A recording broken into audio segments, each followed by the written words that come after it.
من الروتينات اللي انا بحبها وبفضلها قبل الشتاء وقبل دخول المدرسة غسيل البطاطين واللحافة وازاي بنضفهم وبعقمهم.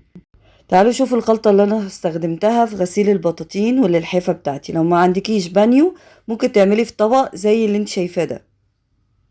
اول مرة تشوفي قناتي وتشوفي الفيديو اعملي لي لايك للفيديو واشتراك للقناة وتابعيني للاخر.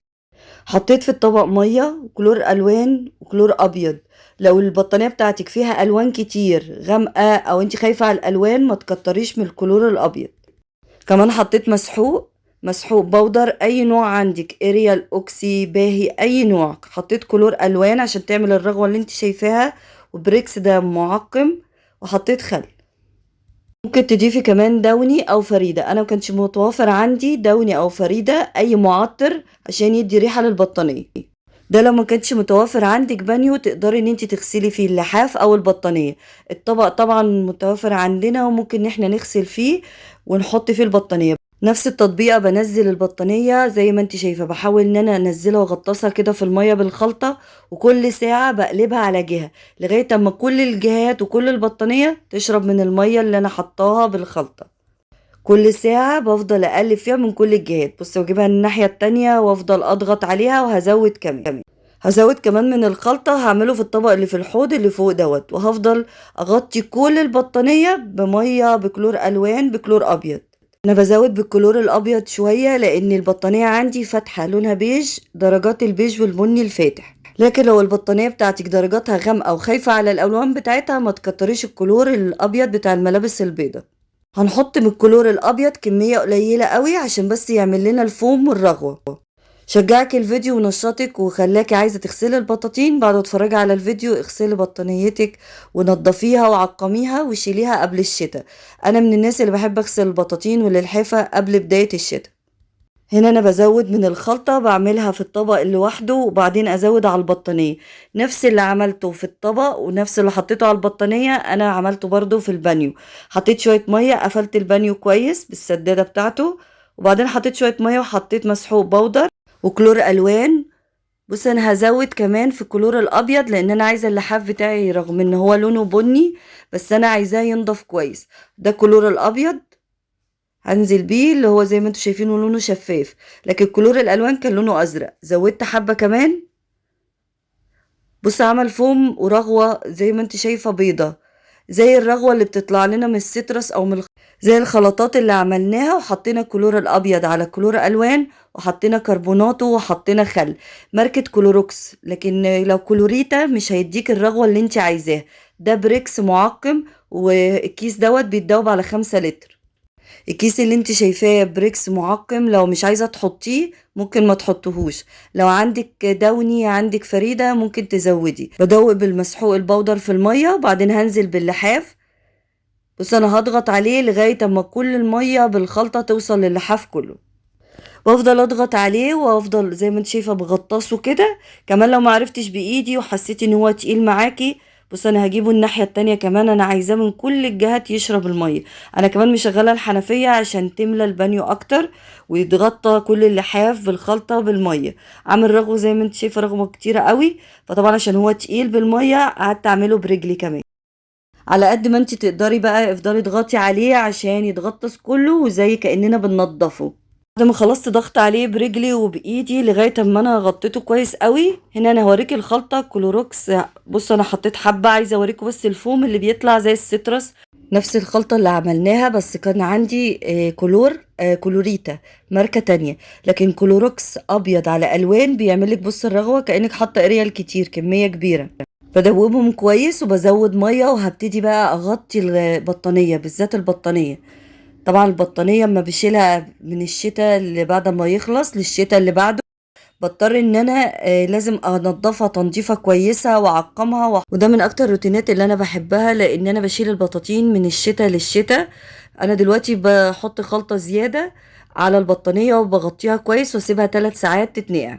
تعالى اقولك على التركات اللي انا بعملها في تنظيف او مسح السيراميك في الصالة في الحمام في المطبخ عشان بعد ما تمسحي ما يديكيش ريحة مش لطيفة. مية سخنة او مية دافية تبقى مايلة شوية ان هي تبقى سخنة، وحطيت من البريكس اللي هو المعقم، وحطيت شوية خل. هيديكي بعد ما تمسحي هيديكي لمعة للسيراميك، ومش هيعمل ريحة بعد ما تمسحي، لان احنا بعد ما بنمسح بمية عادية بشوية صابون سائل بنشم ريحة. كيس البريكس الصغير اللي انتوا شايفينه ده انا خففته وعملت بيه خلطات كتير.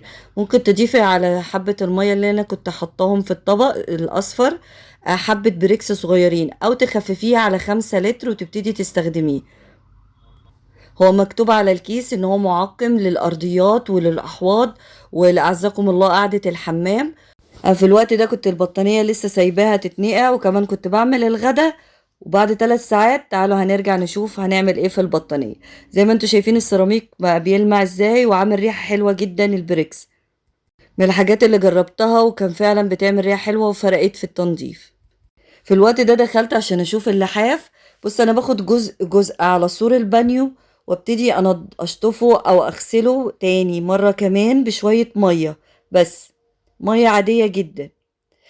اخد جزء كل شوية برفع جزء اللي بطوله وابتدي اجيبه على حرف البانيو واجيبه كده قدامي وافضل اشطفه بالمية. طبعا انتوا شايفين المية لونها عاملة ازاي بعد نقع 3 ساعات. في الوقت اللي انا حطيته على سور البانيو هنا هسيبه طبعا يتصفى، بس انا وانا بتخره هيقع مني اللحاف، بس هضطر ان انا اشطفه تاني. طبعا انا ما شفت منظر المية كده، انا شلت السدادة بتاعت البانيو وسبت المية تتصرف. هفضل ادلق في مية واغرقه في مية لغاية اما المية تبقى شفافة. خد وقت مني قد ايه غسيل البطاطين بتاعتي باللحفة؟ تقريبا انا قعدت اسبوع كل يومين 3 بغسل لحاف وبطانية او بطانيتين او لحاف، بس على حسب ما انا اقدر ان انا اغسلها.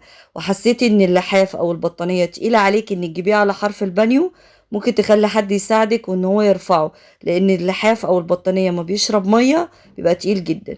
انا هسيبه يتصفى بعد طبعا اما ادلق عليه ميه كتير واشطفه كويس جدا، والاقي الميه اللي انتوا شايفينها دي بعد ما تتصرف ونزل وتتصفى من اللحاف نفسه. هنا كان وقع اللحاف في الارض، فانا قلت بقى خليك في الارض، بس هرفعه شويه شويه لغايه على حرف البانيو. بص انا بظبطه بس عشان اعرف ان انا ادلق عليه ميه كويس. كمان طرق اطرافه من تحت مش واصله للارض، ومن ناحيه البانيو برضو مش واصله للبانيو، لان انا عايزاه يتصفى.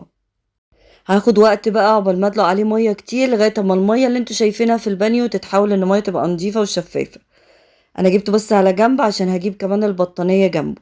وزي ما اتفقنا ان ما عندكيش بانيو مش عارفه تصفي البطانيه او اللحاف، لا عزكم الله ممكن تحطي بطانيه او اللحاف على قاعده الحمام. هسيبه يتصفى قد ايه؟ هسيبه يتصفى من ساعه لساعتين لغايه اما الاقيه بينزل نقط بسيطه جدا. اهم حاجة مرحلة ان احنا نشطفه كويس البطانية او اللحاف بمية، نشطفه كويس جدا، وهياخد وقت مننا زي ما احنا نقعناه عشان ننزل اي خلطة واي ترسبات. ان انا خدت طرف البطانية وزي ما انتوا شايفين هي متطبقة لسه على جزئين بس، فانا بخدت طرفها وابتديت اغرق في مية اكتر. هتاخد مني البطانية وقت اكتر من اللحاف لان هي طبعا اتقل. بص برفع جزء وابتدي اعدلها كده ان انا اظبطها ان كل طرفها ما توصلش للارض. انا بس مقربة الطبق لان هي تقيلة، طبعا لما شربت مية تقيلة جدا. باخد طرف طرف وابتدي ان انا اغسله واشطفه بالمية كويس. بطانيتك اخف من حجم البطانية اللي قدامك ديت ممكن انتي تغسليها بالغسالة، لو الغسالة بتاعتك تتحمل وزن البطانية بالمية. انا عندي لحاف ووزنه اخف من اللحاف اللي قدامكم، لونه ازرق، بغسله في الغسالة لان هو صغير لفرد واحد، فبيتغسل بسهولة في الغسالة ووزنه خفيف حتى بالمية، لان لازم نحسب وزن البطانية بالمية. طبعا لو وزنها كبير بالمية بتاعتها ده الوزن تقيل الغسالة وتقل عليها. في واحدة صاحبتي غسلت بطانيتها بحجم البطانية بتاعتي في الغسالة، والغسالة بتاعتها اتدمرت وباظت واضطرت ان هي تصلحها. فنخلي بالنا ونبقى عارفين حمولة الغسالة بتاعتنا، سواء كانت فوق اوتوماتيك وزنها بقى 10 وزنها اكتر، تخلي بالك من الوزن البطانية بالمية. انا عندي غسالتي الفوق اوتوماتيك بس ما ينفعش ان هي تاخد البطانية بتاعتي لان البطانية بالمية وزنها تقيل، ممكن يعدي اكتر من 15 كيلو كمان. فاحسن ان انا بغسلهم في الحمام وبشطفهم واسيبهم كمان يتصفوا. لو ما قدرتيش ان انت تصفيها على حرف البانيو كده، اعزكم الله على قاعدة الحمام على الحوض كمان. ممكن كمان فكرة انا جربتها، قلبت الطبق اللي كنت ناقعه فيه البطانية وحطيت البطانية عليه وهتتصفى برضو من اي مية فيها. انا سبتها مدة قد ايه تتصفى؟ سبتها ساعة واكتر من ساعة كمان. اهم حاجة مرحلة الشطف نشطفها كويس جدا عشان الشطف ده ينزل اي ترسبات فيها، اي بواقي من الخلطة اللي احنا حاطينها. اريال حاطين كمان الكلور وكلور الالوان، اهم حاجة ننزلها كويس.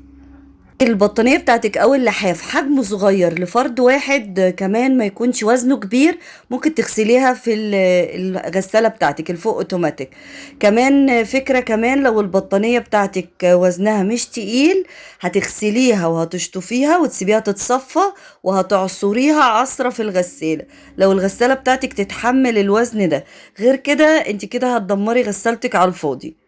في ناس كتير طبعا ما بتحبش التنظيف وبتعتبره تنظيف وغسيل البطاطين واللحافة ان دي حاجة مرهقة ومتعبة.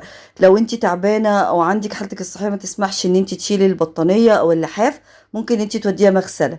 دي بطانيتين كانت مامتي مديهم لي ماركة مورا، لكن موديلهم او الديزاين بتاعهم والالوان بتاعتهم مش جديدة، بس انا بعتز بيهم وبحبهم وغسلتهم بنفس الخلطة وكنت نشراهم على الحبال ونشفوا. فانا هشيلهم واحط بقى اللحاف والبطانية الجداد. ودي الطريقة اللي انا عملت بيها كل البطاطين بتاعتي. انا عندي 4 بطاطين وعندي 3 لحفة، فانا غسلتهم على مدار الاسبوع وخدوا اكتر من اسبوع. هنا اللحافة انا حطيته على المنشر زي ما انتوا شايفين، والبطانية كمان بحط طرف على حبل واعمل تجويف في النص. طبعا الطرف ما يكونش قصير، بعمله طويل شوية، وبحط مشابك كتير عشان أأمن طبعا البطانية لو في شوية هواء أو أي حركة ما تتحركش. ما بتنزلش مية كتير زي ما انت شايفة خلاص، لأن هي اتصفت تماما يعني. حطيت اللحاف وحطيت كمان البطانية وفردتها على بعد ما كنت حطاها متنية، فردتها لأن أي جزء متني على بعضه في البطانية وهتسيبيها هيعملك ريحة عفن أو عطن كده، فأنا فردتها كويس. وطبعا أمنتها بالمشابك عشان